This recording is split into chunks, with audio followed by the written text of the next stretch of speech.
Oh, Door County, it is wonderful to be with you again. And I wish that I could be there with you in person. I was there last week, but this is how we are these days. So it's a joy to be with you, and I hope that you enjoy our time together. Our reading today comes from the Bible, the book of Ecclesiastes, chapter 3, verses 1 through 8. And it's one I'm sure you're familiar with.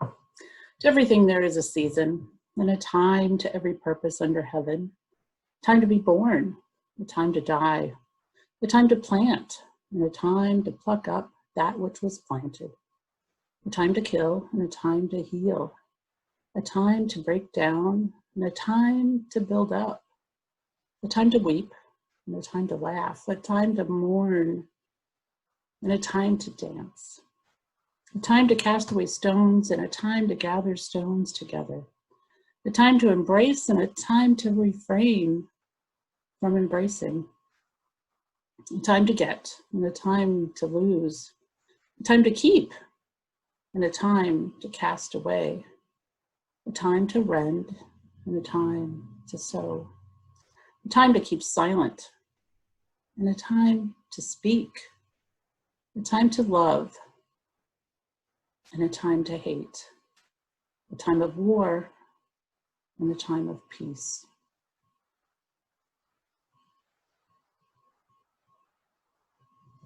Dolores was a difficult woman. She held tight to her views and had little room to open her mind or heart to new ideas or ways of seeing the world. She was old. She was sick. She believed firmly that it was too late for her to start anything new. She had spent the majority of her life trying to tell her children what they should do. And when they didn't follow what she deemed best, her children were met with harsh disapproval and anger. When she came onto hospice, our team worked hard to keep her comfortable as she journeyed closer and closer to her final day. Needless to say, her children didn't come to see her often at first. They would call to check in with the staff at Dolores's assisted living facility. I spoke on the phone to her daughter and her son. How much longer do you think she'll be? They would ask. Families think those of us who work in hospice have some sort of magical timeline that we can calculate with finite accuracy. Sadly, the only thing we could say was that it could be days, or it could be weeks. I totally understand their impatience and frustration.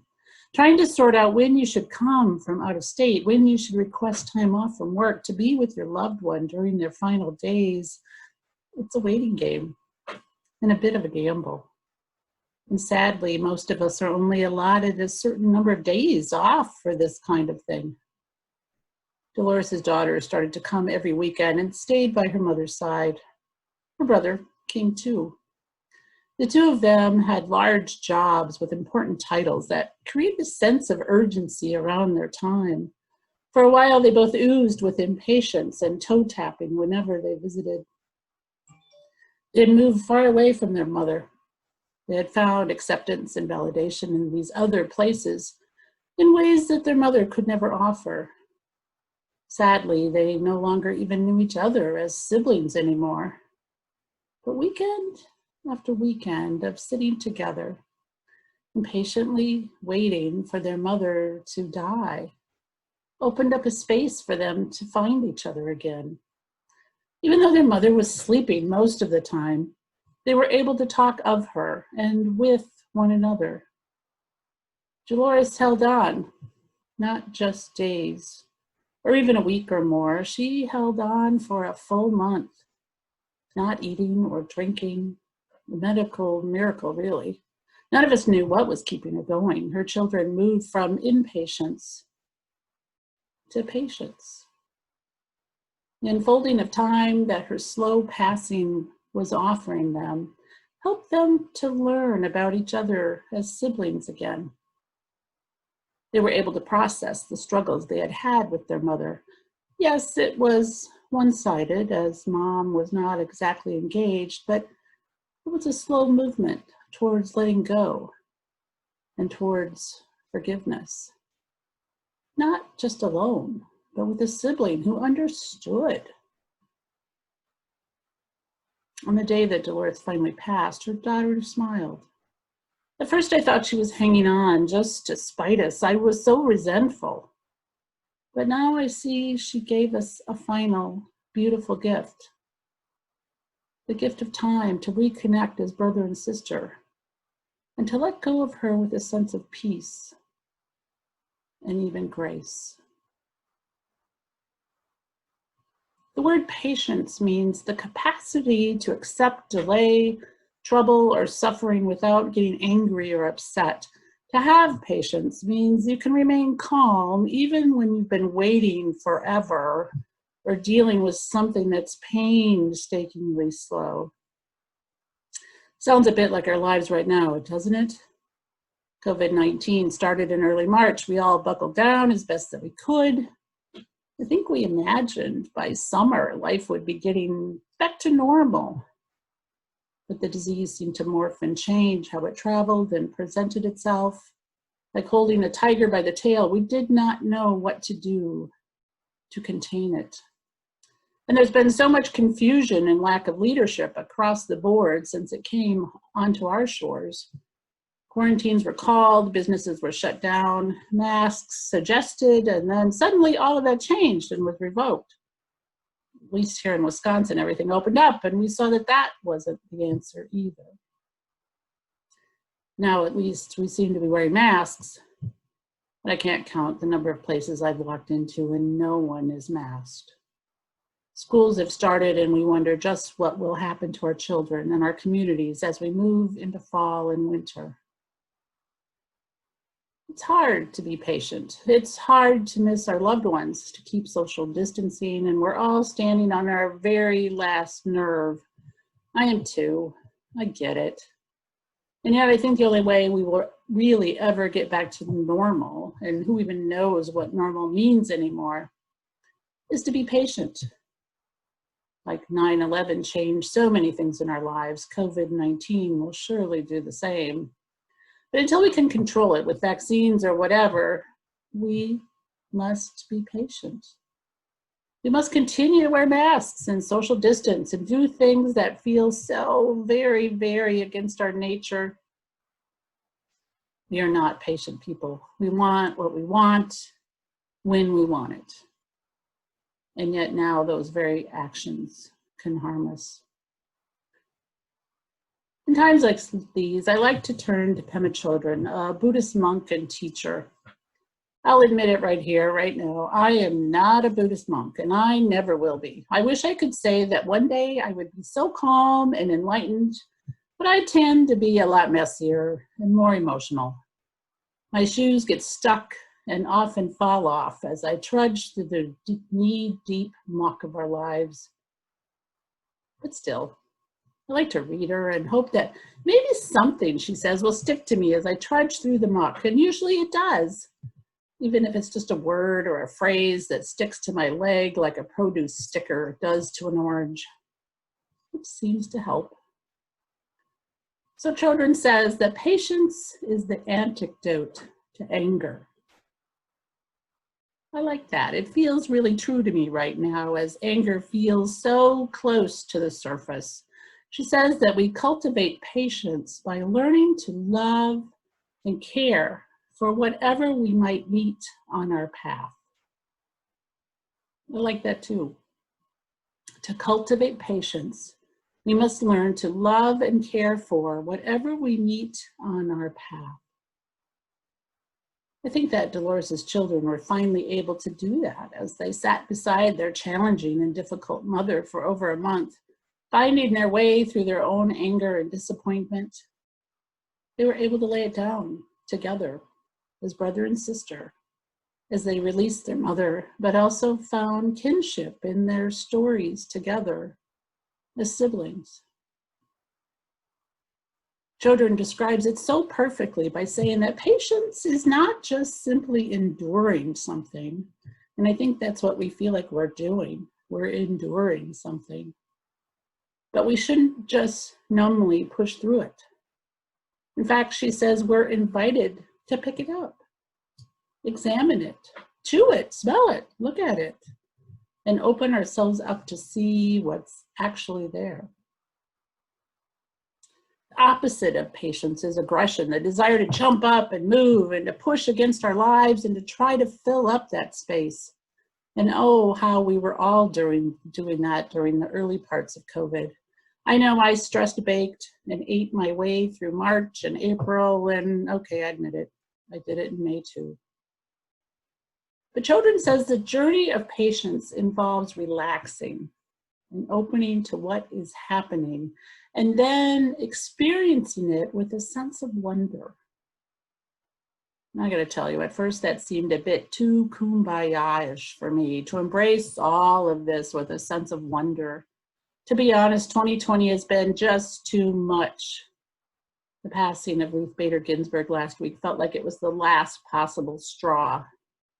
We have no reserves left for patience. We want to push back with anger or resentment.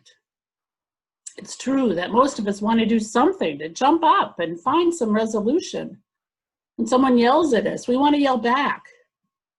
But Children says this kind of behavior is the time when we put out our poison. We put out our poison. When she puts it that way, well, I can see it more for what it really is. It truly is our worst. It truly is our poison. But instead, she says that when these feelings arise, we should pause and allow space for the usual, habitual thing not to happen. I love this. In doing this, to allow space for the usual, habitual thing not to happen, our words or actions could be quite different. If we allow ourselves time to touch and taste and see the situation first before we respond. I think I can do this.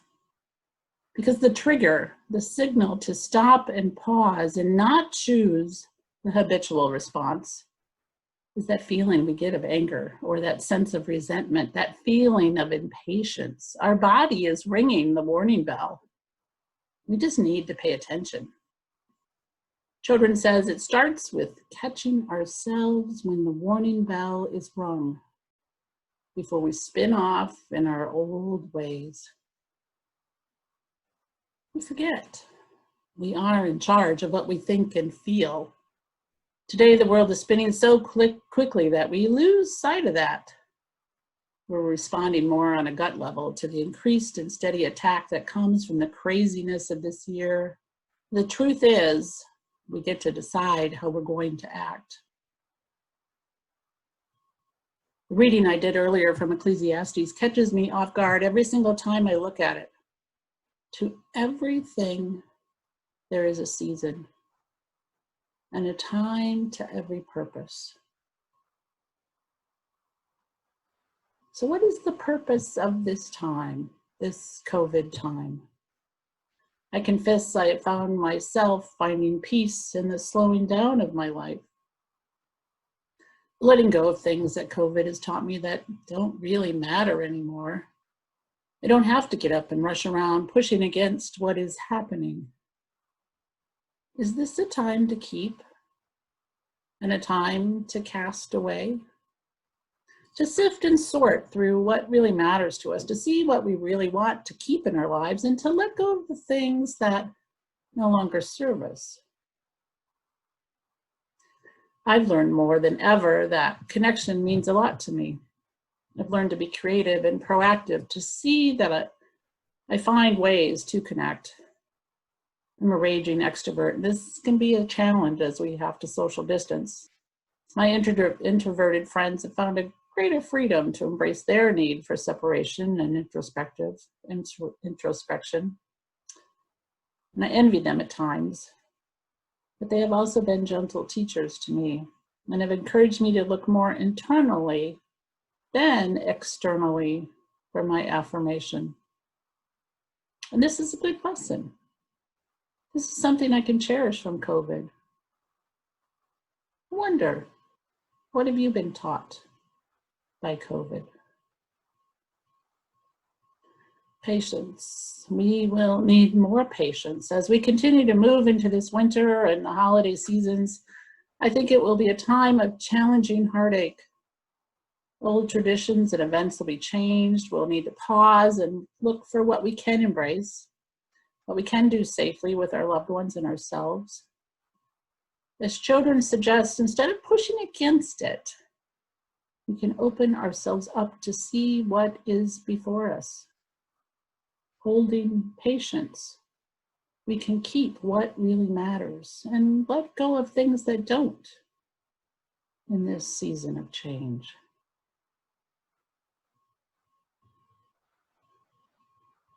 And now I pause.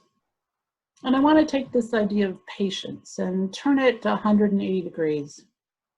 I'm a Gemini, and not that I follow horoscopes or hold to the characteristics of my sign, the twin, but I gotta confess that I'm often of two minds about things, and I have a hard time not seeing the other side of things. And so now as I look at patience and its use as we look at the racial unrest going on in our nation, I'm not so sure about being patient about this anymore. I feel the door has been opened wide, and it is time for all of us to push through. I still feel strongly that we need to follow children and their thoughts about pausing, not to react with our gut about injustice. We still need to chew on it and to look at it and hold it and smell it and really see what it is and also own it. But personally, I feel like right now we are standing at the door of new beginnings. Black people have been told to be patient for far too long, to wait and to go slowly as laws change, as attitudes change in our country. They've been told to wait for white people until white people are ready for more change, and that seems terribly wrong to me. It feels that there is a purpose to this time of unrest, and it has opened up a season for us to face injustice and to fight for equality and justice. Make no mistake, I'm not condoning violence. I'm sickened by the destruction and killings that have occurred across our country. But I have to say, I also understand that people are angry and tired of waiting. I marched in Kenosha after Jacob Blake was killed. The Bradford Unitarian Church of Kenosha was a meeting place for faith leaders to meet and march in the Blake Family Peace March, an event created by and hosted by Jacob Blake's family members. Jacob was the Black man shot 7 times in the back as he walked away from Kenosha police. I went with my friend, Reverend Jane Anderson, a UCC minister, and we met other UU ministers and faith leaders. It was a peaceful event, but also shocking to walk past plywood-covered windows, burned and crumbled buildings. Strangely, the most shocking sight for me was a used car lot that had about 50 husks of what had been cars, burned away with only their outer ghost-like shells left. These were the same streets where Kyle Rittenhouse shot and took the lives of 2 protesters who came to stand up for justice for Jacob Blake. Yet on this day, during this peaceful march, the sun shone brightly. And it was cool and breezy, and it felt like a good day, a day full of hope, a day of uniting, a day not to go to that usual gut reaction place of anger or pushing back. It felt as if all of us were together, Black and white and brown folks, and we could find a way to care for whatever we might meet on our collective path as we marched together. Blake's family spoke, and one of them reminded us to keep our eyes on the prize, that we are making changes. We are demanding accountability and support for our Black communities in ways that have never transpired before. Days later, the Milwaukee Bucks spoke out, and the NBA followed suit. Now more than ever, communities are listening and looking to Black people to lead us in what we need to do to change. Like our verse from Ecclesiastes, it very much feels like it is a season of tearing down and rebuilding back up. And so as I hold patience in one hand for COVID-19, I'm also holding less patience for injustice and racism in this country at this time. For everything, there's a season and a time for every purpose. Is this a time of purpose? It feels true for me. We must not be patient with racist remarks or structures anymore. We need to let our Black brothers and sisters tell us what they need and how we can be allies to help go about achieving it. White folks need to really examine their white privilege and work earnestly to dismantle it alongside the Black community, not just in ways that white people see fit. I feel strongly that the time for patience with race issues is over. I believe we still need to pause, to not let aggression push us. I believe we must do what Jacob Blake's family asked of us, to keep our eyes on the prize with a relentless commitment to making this right. We must work with honesty and humility and grace and not let up. We cannot let this be a moment that woke us only briefly. As a nation, we've fallen asleep before after past racial movements. What a shame it would be if we would allow ourselves to fall back asleep just because we got too uncomfortable. Let this be a moment that changes us profoundly and allows people to be treated justly with dignity and respect. I truly believe we are in a season of breaking down, the breaking down of a social structure that has never supported what our Constitution claims, that all men are created equal. And this is long, long overdue. We can no longer expect our brothers and sisters of color to be patient, and as allies, we should support them and refuse to be patient as well. It's gone on long enough. For everything, there is a season.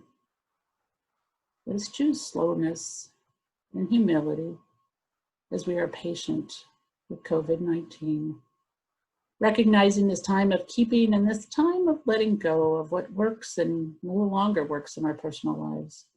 I think we all needed this time to reflect on how we were spending our time and where we were placing our values. And in turn, let us be open to this time of tearing down and building up of societal structures as we continue to work for equality and justice for Black lives. To everything, there is a season and a time for every purpose under heaven. May we hold the purpose of this time close to our bones and actively seek to love and care for whatever comes onto our path as we continue to keep our eyes on the prize. May it be so.